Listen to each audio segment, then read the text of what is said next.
Back to that big breaking news that we've been following since 24-hour News 8 at 11 o'clock last night, a hostage situation in Sydney, Australia.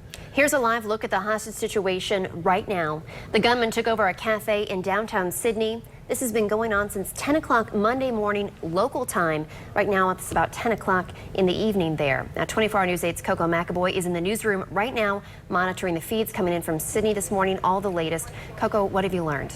Good morning, Amanda and Mark. This is now going into the 12th hour, and we've been checking the wires constantly to make sure that we have the latest because this is a developing situation. You can see that we are still monitoring the live feed behind me from outside of the cafe where the hostages are being held. And within the past hour, we have learned that police are negotiating with that gunman, but they are not calling this an act of terrorism at this time.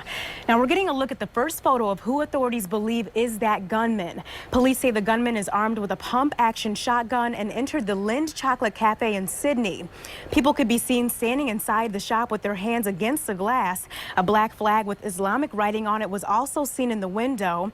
Media outlets are reporting that the gunman contacted them through the hostages and demanded two things: an ISIS flag and a phone call with the Australian Prime Minister Tony Abbott. We do know that 5 people were able to get out of that cafe, but we don't know how many are still inside at this time. Take a look at this dramatic video of 2 of the hostages running out of the store. You can see the 2 women fleeing the scene in panic into police custody. They joined 3 men who ran out of the building earlier.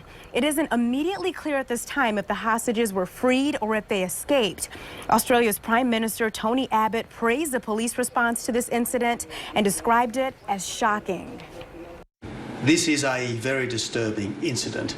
It is profoundly shocking that innocent people should be held hostage by an armed person claiming political motivation. And in a news conference this morning, police said they are prepared for this to go into the next day. We'll, of course, continue to check the wires this morning, and I'll have an update for you at 6:50. From the live desk, I'm Coco McAvoy, 24-hour News 8. All right, Coco, thank you. Disturbing video of those hostages running out there. The Today Show has a crew on the ground in Australia. They're going to be staying on top of this breaking news. They'll have a live report at 7 o'clock right here after daybreak. New this morning.